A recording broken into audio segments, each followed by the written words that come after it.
Assalamualaikum warahmatullahi wabarakatuh. Selamat malam dan salam sejahtera bagi kita semua. Bapak Ibu guru hebat peserta pelatihan yang kami banggakan, pada kesempatan kedua ini kita akan membahas bagaimana mekanisme pengelolaan kinerja. Kalau pada pertemuan sebelumnya kita sudah bahas nih, seperti apa sih kinerja tahun 2025 ini akan kita laksanakan. Begitu ya, dari semua. Jadi ada beberapa tahapan-tahapan atau perbaikan-perbaikan yang ada pada pengelolaan kinerja 2024 yang telah disempurnakan penggunaannya pada tahun 2025 ini. Jadi setelah kita tahu seperti apa sih pengelolaan dan bagaimana pengelolaan kinerja di tahun 2025 ini, maka pada pertemuan kedua ini kita akan bahas tentang bagaimana kita melakukan tahapan demi tahapan pada pengelolaan kinerja tahun 2025. Baik Bapak Ibu, secara garis besar saya sedikit hanya mengingatkan bahwa pengelolaan kinerja itu ada 4 tahapan, yaitu pemutahiran data, di mana saat pemutahiran data ini kita akan memastikan bahwa data pegawai itu sudah dimutakhirkan supaya tidak terjadi disparsitas lagi. Ya, jadi untuk pemutakhiran data, persyaratan implementasi merupakan persyaratan implementasi kinerja guru. Itu datanya harus sudah ada dan sudah mutakhir, sehingga selaras atau padan dengan data-data yang ada di Dapodik, CSSN, dan juga data di Dukcapil. Maka kalau ada data-data yang belum sesuai, maka perlu kita sesuaikan. Itulah dibutuhkan kolaborasi antar lintas begitu. Kemudian yang kedua, setelah data kita mutakhirkan, makanya kenapa di pengelolaan kinerja selalu kita dituliskan di sana apakah ini data sudah sesuai atau belum gitu. Itulah yang di bagian pemutakhiran data. Kemudian di tahap yang kedua adalah tahap perencanaan, di mana para pegawai akan menyusun sasaran kinerja pegawai atau SKP. Di tahapan ini, Bapak Ibu guru harus memilih satu sub-indikator kinerja yang sesuai dengan indikator rapor pendidikan. Ya, jadi indikator D1 itu ada 8 sub-indikator praktik pembelajaran. Jadi Bapak Ibu boleh memilih fokus ya dari 7 aspek perilaku ya, itu dipilih 7. Kalau aspek indikator kinerja itu cukup 1. Jadi guru akan memilih satu indikator kompetensi. Jadi indikator kompetensi itu yang diwajibkan kita kembangkan dalam 1 tahun begitu. Karena pengelolaan kinerja ini dilakukan sebanyak 1 kali dalam setahun. Dan seperti yang kemarin sudah kita sampaikan bahwa mengupload dokumen itu tidak lagi dilakukan oleh guru, tapi kepala sekolah yang akan melihat dokumen pendukungnya seperti apa, akan memvalidasi begitu. Kemudian yang ketiga adalah di tahap pelaksanaan, pemantauan, dan juga pembinaan. Jadi memang di tahap ketiga ini hampir sama dengan yang sudah dilakukan kita di pengelolaan kinerja tahun 2024 ya, atau yang lama begitu. Jadi kita akan melakukan pendokumentasian kinerja dari tahap pelaksanaan. Kemudian tahap pemantauan berarti kita pantau, kita nanti akan berikan umpan balik yang berkelanjutan. Kemudian di saat pembinaan kita akan lihat apakah ada peningkatan kinerja yang berkelanjutan dari si pegawai tersebut gitu. Jadi di pelaksanaan pemantauan dan pembinaan ini ada 5 aktivitas. Yang pertama itu ada diskusi persiapan, observasi kinerja, ketiga diskusi dan tindak lanjut, keempat upaya tindak lanjutnya apa yang dilakukan oleh si pegawai tadi untuk meningkatkan kompetensinya. Baru di tahap yang kelima itu adalah refleksi tindak lanjut. Itu tetap ya, kemarin juga di yang lama seperti itu. Begitu. Kemudian yang keempat itu tahap terakhir, kita sebagai pegawai akan mendapatkan penilaian. Jadi Bapak Ibu akan mendapatkan predikat kinerja pegawai dan umpan umpan balik untuk persiapan pengelolaan kinerja pada periode berikutnya begitu. Jadi memang di sini dilakukan setahun sekali. Jadi di akhir tahun nanti kita akan mendapatkan penilaian atau predikat kinerja kita dan juga akan ada umpan balik supaya kita bisa sebagai acuan kita menyusun SKP pada periode berikutnya. Baik Bapak Ibu, di tahap pertama tadi pemutakhiran data, jadi ada beberapa yang perlu Bapak Ibu ketahui di pemutakhiran data. Saya rasa sih tidak ada yang masalah karena memang semuanya sudah paham ya Bapak Ibu kapan pemutakhiran data dilakukan. Itu pastinya segera mungkin setelah adanya perubahan kepegawaian. Kalau tadinya masih honor jadi diangkat jadi ASN atau diangkat P3K, segera perbaiki data kepegawaian dan juga kependudukannya. Kemudian sebelum melakukan perencanaan kinerja, sebaiknya kita juga pastikan, makanya saat mengisi kita mau membuka kinerja, pasti itu kan akan ditanya apakah data ini sudah sesuai atau belum. Kalau belum, silakan perbaiki di Dapodik, kan seperti itu. Kemudian data apa saja yang perlu kita mutakhirkan?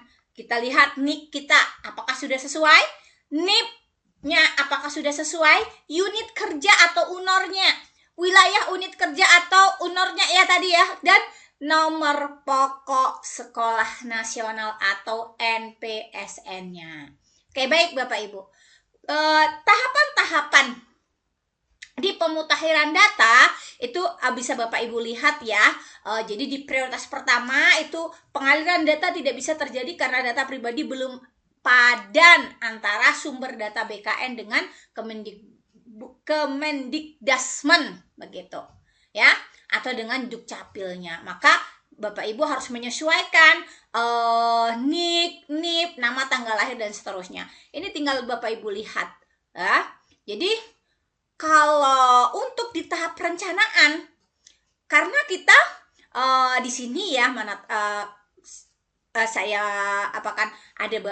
saya asumsikan bahwa pelatihan ini diikuti oleh guru dan kepala sekolah. Jadi nanti di tahap perencanaan juga akan saya bahas tentang tahapan perencanaan guru sebagai pegawai, dan jadi nanti juga tahapan perencanaan saat kepala sekolah menjadi pejabat penilai, supaya sama lah begitu. Jadi saat kepala sekolah jadi pegawai juga nanti berarti tahapannya akan sama dengan bagaimana saat Bapak Ibu kepala sekolah menjadi pegawai begitu. Jadi untuk melakukan perencanaan ya di tahap perencanaan ini, Bapak Ibu boleh Bapak Ibu tadi memilih satu indikator praktik kinerja yang direkomendasikan di rapor pendidikan. Itu tahun lalu juga sudah ada. Jadi apakah Bapak Ibu nanti mungkin akan melihat keteraturan kelasnya? Tinggal kita lihat di rekomendasi dari rapor pendidikannya tadi. Itu kan ada ya warna biru, silakan Bapak Ibu klik yang mana rekomendasi dari rapor pendidikan Bapak Ibu. Apakah mungkin umpan balik konstruktif atau mungkin penerapan disiplin positif dan lain sebagainya.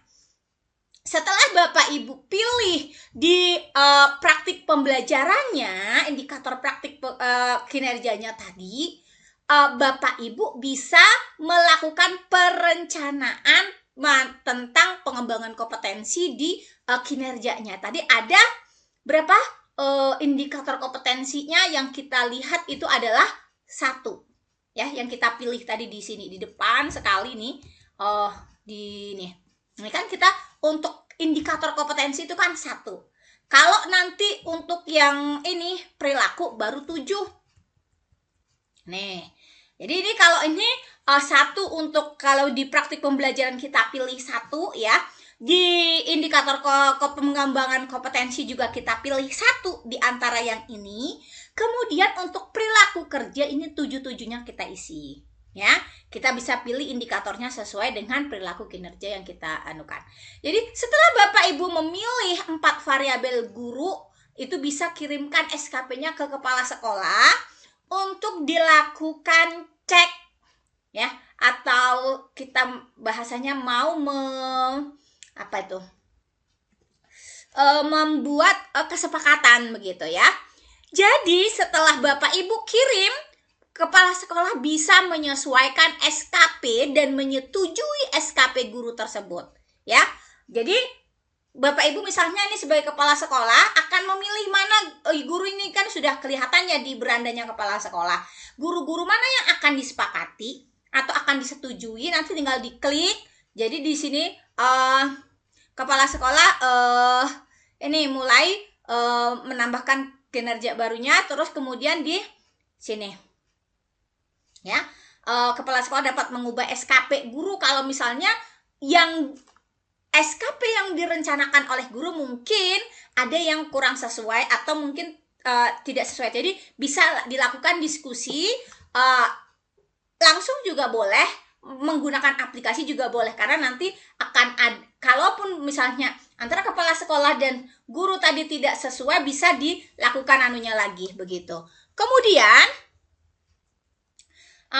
setelah kepala sekolah menyetujui dan akan dikirim kembali ke guru untuk disepakati gitu ya.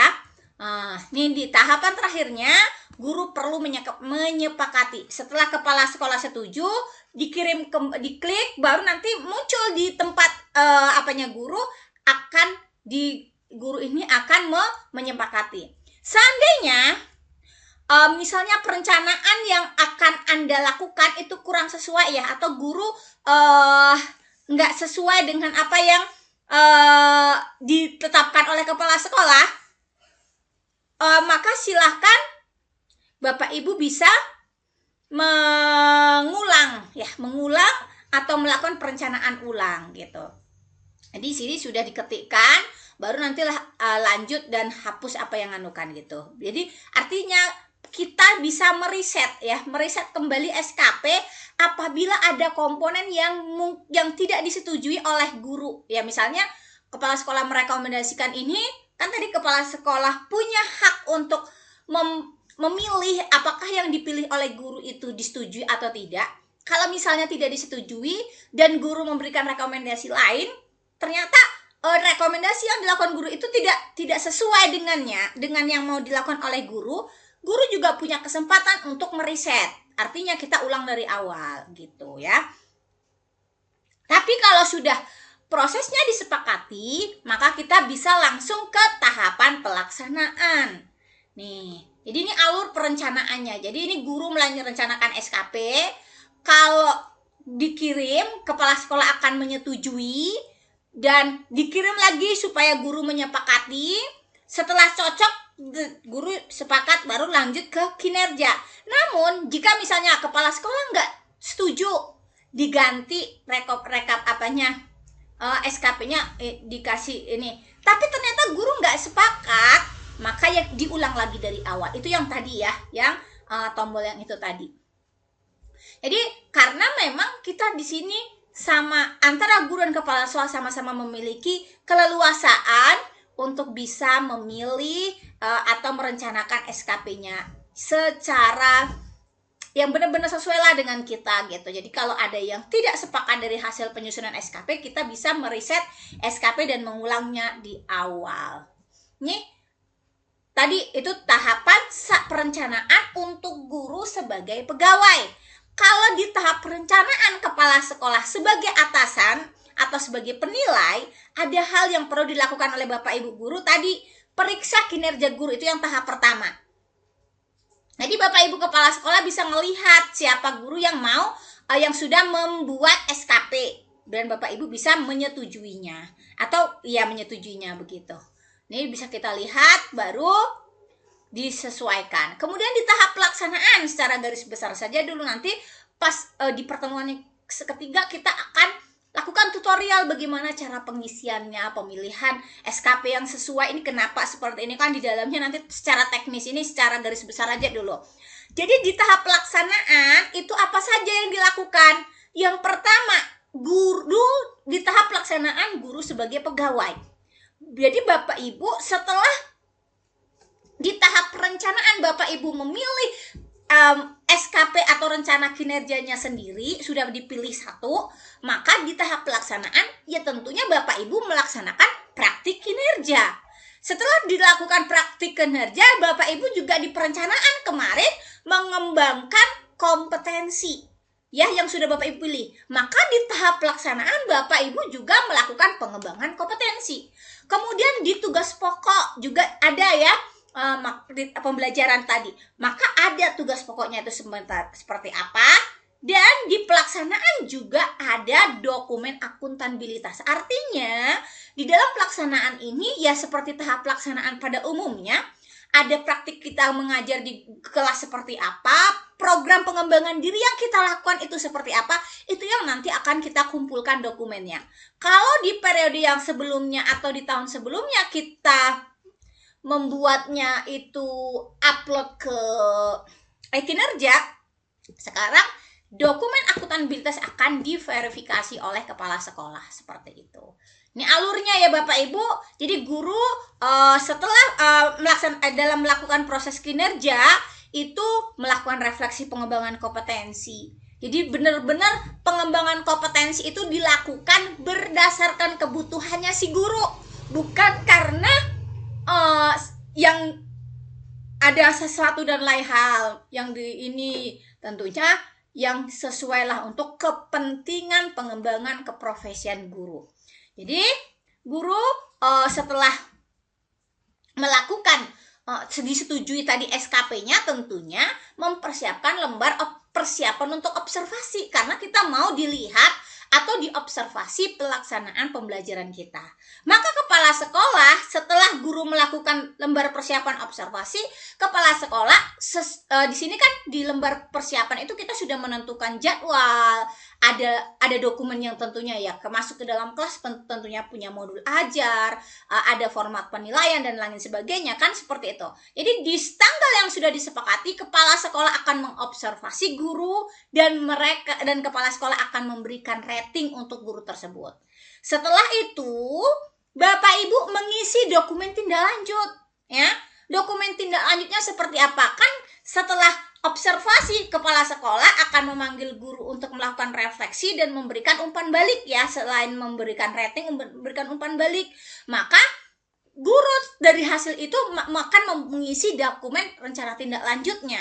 Maka setelah guru melakukan rencana dokumen tindak lanjut, Bapak Ibu kepala sekolah bisa melakukan menilai refleksi yang dilakukan oleh guru, menilai dokumen tindak lanjut yang dilakukan oleh guru. Setelah itu, guru akan melakukan proses tindak lanjutnya. Kalau misalnya nih tadi direkomendasikan untuk ini, maka guru akan memperbaiki praktek kinerjanya. Misalnya, mungkin guru akan melakukan pengembangan keprofesian dan seterusnya. Kepala sekolah akan memantau apa yang dilakukan oleh guru di saat pelaksanaan tindak lanjut tadi. Setelah itu, kepala sekolah akan setelah kepala sekolah memantaunya, maka guru harus melakukan refleksi dari upaya tindak lanjut yang sudah dilakukan. Perbaikan pembelajaran yang dilakukannya akan dilakukan refleksi oleh guru, diisi. Jadi nanti kepala sekolah yang akan menilai dokumen refleksinya. Seperti itu.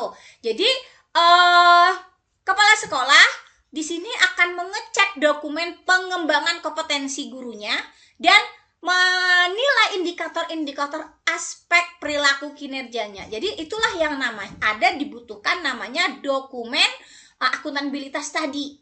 Ya.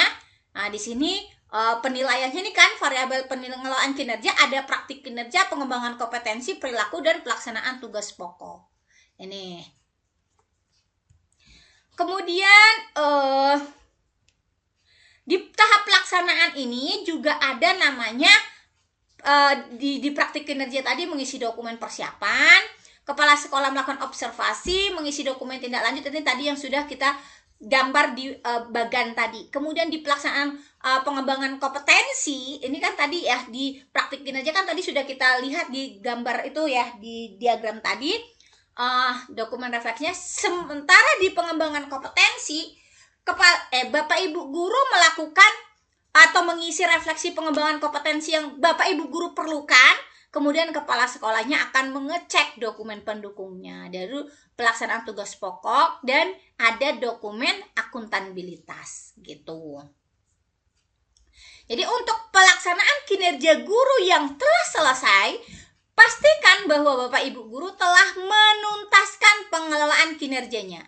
Guru yang sudah yang pertama, guru yang sudah menuntaskan pengelolaan kinerja itu berarti gurunya sudah menyelesaikan praktik kinerja, guru sudah mengisi refleksi pengembangan kompetensi, dan juga guru sudah mengumpulkan tugas tambahan.